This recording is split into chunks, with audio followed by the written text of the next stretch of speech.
இன்ட்ரெஸ்டிங்கான வீடியோக்களை பார்க்க நம்ம தமிழ் வீடியோஸ் சேனலை சப்ஸ்கிரைப் பண்ணிக்கோங்க. மறக்காம பக்கத்தில் இருக்கிற பெல் பட்டனை டச் பண்ணி ஆல் அப்படின்ற ஆப்ஷன் வரும், அதை அழுத்திக்கோங்க. அப்போதான் நாம போற புது வீடியோக்கள் உங்களுக்கு வந்து கொண்டே இருக்கும். வீடியோக்குள்ள போறதுக்கு முன்னாடி இந்த வீடியோவுக்கு மறக்காம ஒரு லைக் கொடுத்துக்கோங்க. சரி, வாங்க வீடியோக்குள்ளார போலாம். சேலம் மாவட்டம் ஏற்காடு மலைப்பகுதியில் 60 அடி பாலம் அப்படின்ட்டு ஒரு பகுதி இருக்கு. அந்த பகுதியில் பார்த்தீங்கன்னா 20 அடி பள்ளத்துல ஒரு பெண் இறந்து கிடக்காங்க அப்படின்ட்டு ஏற்காடு போலீசாருக்கு தகவல் கிடைத்திருக்கின்றது. இதனையடுத்து உடனடியாக அங்க வந்த போலீசார் அந்த உடலை மீட்டு பிரேத பரிசோதனைக்காக சேலம் அரசு மருத்துவமனைக்கு அனுப்பி வைத்தாங்க.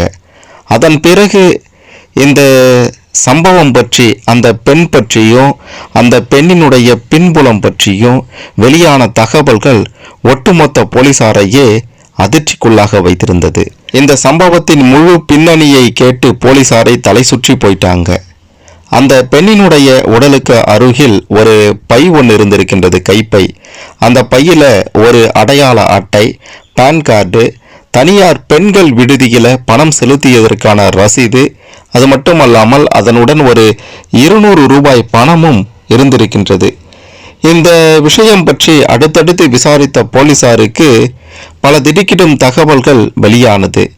அவங்க அந்த பெண் யார் அப்படின்ட்டு முதல்ல போலீசார் விசாரணையை தொடங்கினாங்க. முதற்கட்ட விசாரணையில சேலத்தில் இருக்கக்கூடிய தனியார் பெண்கள் விடுதியில அந்த பெண் தங்கியிருந்தாங்க அப்படின்றதும், அந்த பெண் திருச்சி மாவட்டம் துறையூரை சேர்ந்த மாரிமுத்து என்பவருடைய மகள் லோகநாயகி அப்படின்றதும் தெரிய வந்தது.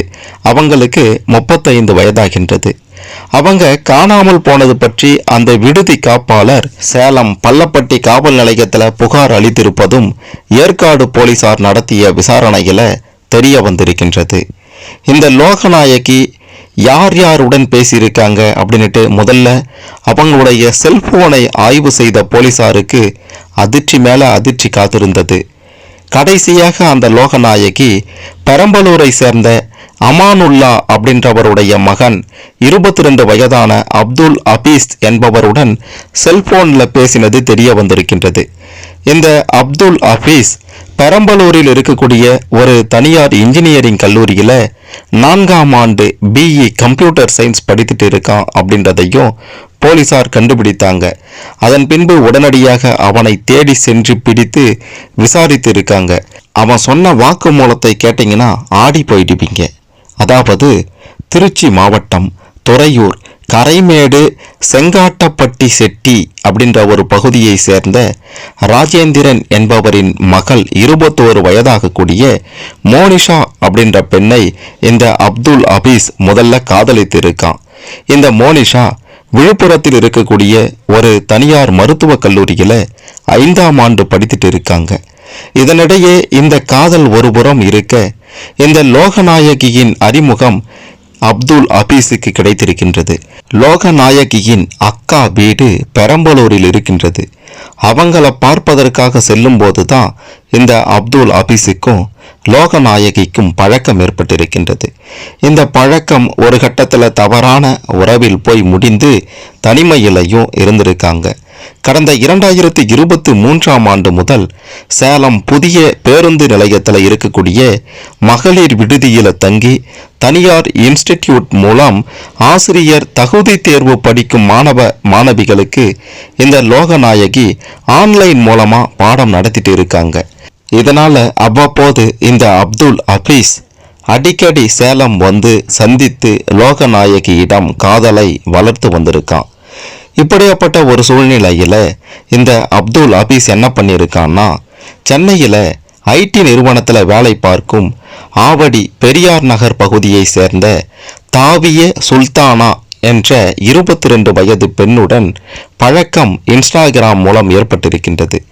இந்த காதல் விவகாரம் ஒரு கட்டத்தில் லோகநாயகிக்கு தெரிய வந்திருக்கின்றது. உடனே அவங்க என்ன பண்ணியிருக்காங்கன்னா, தன்னை திருமணம் செய்து கொண்டே ஆக வேண்டும் அப்படின்ட்டு அப்துல் அபீஸிடம் சொல்லி இருக்காங்க. ஏன்னா ஏமாத்திட்டான் இல்லை, அதனால புலம்ப ஆரம்பிச்சிருக்காங்க. அது மட்டுமல்லாமல் தவறான ஒரு முடிவு எடுக்க ஆரம்பிச்சாங்க. கையில் அதன் காரணமாக காயமும் ஏற்பட்டது. இதனை அறிந்த அப்துல் அபீஸ் என்ன பண்ணியிருக்கான்னா, நேரா சேலம் வந்து காதலி லோகநாயகியை சமாதானம் செய்திருக்கான். இருந்தாலும் தன்னை திருமணம் செய்து கொண்டே ஆக வேண்டும் அப்படின்ட்டு லோகநாயகி தொடர்ந்து இவனை வற்புறுத்தி கொண்டே இருந்தான். இவ என்ன இப்படி தொல்லை பண்றாளே, சும்மா நையின்னு அப்படின்ட்டு கோபமான அப்துல் அபீஸ் ஒரு திட்டம் போட ஆரம்பிக்கிறான். அதாவது இந்த லோகநாயகியினுடைய கதையை எப்படியாவது முடிக்க வேண்டும் அப்படின்ட்டு. இதற்காக தற்போதைய காதலி தாபிய சுல்தானா, ஏற்கனவே காதலித்த மருத்துவ மாணவி மோனிஷா ஆகியோரிடம் இந்த அப்துல் அபீஸ் உதவி கேட்டிருக்கான். அதுவும் எப்படின்னு கேட்டிங்கன்னா, அவருடைய அதாவது லோகநாயகியினுடைய உறவினர் பெண்ணின் அண்ணனை லோகநாயகி திருமணம் செய்து கொண்டதாகவும், அந்த திருமணம் செய்து கொண்ட பிறகு அவரின் கதையை முடித்ததாகவும் பொய்யான கதையை கட்டி அவன் இந்த லோகநாயகி மீது பழி சுமத்தி இருக்கான். இதற்கு பழி வாங்கணும் அப்படின்ட்டு சொல்லி தான் இவளுங்க கிட்ட உதவியும் கேட்டிருக்கான். இதன் காரணமாக இந்த மோனிஷா பார்த்தீங்கன்னா டாக்டருக்கு படிப்பதால மயக்க மருந்து எடுத்து வருமாறு சொல்லியிருக்கான். மயக்க மருந்து ஊசி போடலாம் அப்படின்ற மாதிரி. அதன்படி 2025 மார்ச் 1ஆம் தேதி பார்த்தீங்கன்னா அப்துல் அபீஸ் மற்றும் காதலிகள் 2 பேரும் சேலத்திற்கு மோட்டார் சைக்கிளில் வந்திருக்காங்க. அதன் பிறகு டிரைவர் இல்லாமல் ஒரு வாடகை காரை எடுத்து கொண்டிருக்காங்க. அந்த காரை இந்த அப்துல் அபீஸ் ஓட்டியிருக்கான். அதன் பின்பு லோகநாயகியை தொடர்பு கொண்டு தங்கும் விடுதியில் இருந்து வரவழைத்து காரில் ஏற்றி கொண்டு ஏற்காடு போயிருக்காங்க. ஏற்காடு போகக்கூடிய வழியில் மலைப்பாதையில் 60 அடி பாலம் அப்படின்ற ஒரு பகுதி இருக்கின்றது. அந்த பகுதிக்கு வந்தவுடன் காதலிகளுடன் அமர்ந்து பேசி கொண்டிருந்திருக்கான் இந்த அப்துல் அபீஸ். லோகநாயகிக்கு பார்த்தீங்கன்னா ஏற்கனவே அந்த கையில் காயம் இருந்தது அல்லவா, அது ஆறுவதற்காக மருந்து செலுத்துகின்றேன் அப்படின்ட்டு சொல்லி தான் அந்த மயக்க மருந்து ஊசியை பார்த்தீங்கன்னா லோகநாயகிக்கு போட்டு இருக்காங்க. இதனால் லோகநாயகி மயக்கமாகி இருக்காங்க.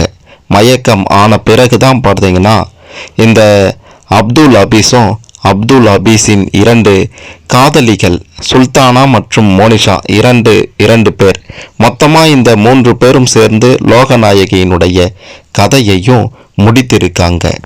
இதில் இன்னொரு முக்கியமான விஷயம் என்ன அப்படின்ட்டு பார்த்தீங்கன்னா, இந்த அப்துல் அபீஸ் லோகநாயகியை திருமணம் செய்து கொள்வதாக சொல்லி பலமுறை தனிமையில் இருந்தும் ஏமாற்றி இருக்கான். அது மட்டுமல்லாமல் நீ மதம் மாறிவிடு, உன்னை திருமணம் செய்து கொள்கிறேன் என்று சொல்லியும் இருக்கான்.